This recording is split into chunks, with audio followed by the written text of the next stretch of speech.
നിങ്ങളതൊന്ന് കാണണം. അടുത്ത വീടുകളിലൊക്കെ പോയിട്ട് അച്ചുവിൻ്റെ ഭക്ഷണം കഴിച്ചു. അച്ചുവിൻ്റെ മേല് കയറി സുഖമായി കിടക്കുക.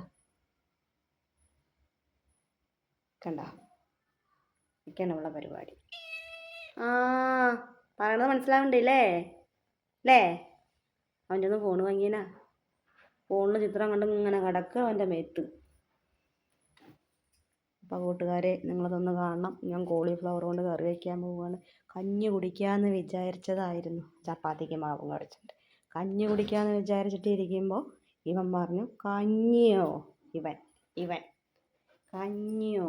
കോളിഫ്ലവർ ഉണ്ടല്ലോ ഫ്രിഡ്ജിൽ, ചപ്പാത്തിയും കോളിഫ്ലവർ കൊണ്ട് കറി ഉണ്ടാക്കി കേട്ടിരുന്നു പറഞ്ഞില്ലേ നീ? ഞാൻ വിചാരിച്ചത് കഞ്ഞി ഉപ്പും മാങ്ങി പിന്നെ ഒരു പപ്പടം ചുട്ടതുണ്ടെങ്കിൽ കഞ്ഞി കുടിക്കുക, അച്ഛനും കഴിക്കും, ഇവൻ കഴിക്കില്ല. നിങ്ങളത് കാണണം. ഇതൊക്കെ കട്ട് ചെയ്ത് കേട്ടുന്ന കോളിഫ്ലവർ. അവളെ മേലിൽ ഇറക്കി ചോട്ടിലേക്ക് ഇറക്കിയ അവള് സെറ്റി കിടക്കുകയെ.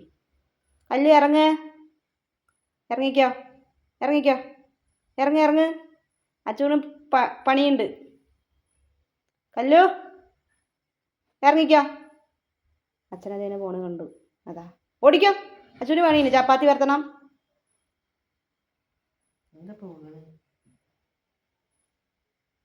പോയി. കോളിഫ്ലവർ കറി വയ്ക്കാനുള്ള ഒരു സാമഗ്രികളും ഇല്ല. എന്നാലും ഞാൻ ഇവനത് ഉണ്ടാക്കി കൊടുക്കും. ഇവനത് ഉണ്ടാക്കി കൊടുത്തിരിക്കും. ഇവൻ എന്നെ പറഞ്ഞതിന്. ഞാൻ രാവിലെ ഒരു ഗോതമ്പ് ദോശ കഴിച്ചതാ. ഇവർ ഗോതമ്പ് ദോശയും കഴിച്ചു. കല്യാണത്തിന് പോയി നല്ല സദ്യ കൊണ്ടിട്ടാണ് അവൻ വന്ന് കിടക്കുന്നത്. എന്നിട്ടാണ് വൈകുന്നേരം ചപ്പാത്തി വേണം, കോളിഫ്ലവർ കറി വേണം.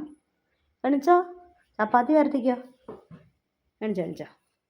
അപ്പം അത്രയൊക്കെ ഉള്ളൂ എൻ്റെ ഓരോരോ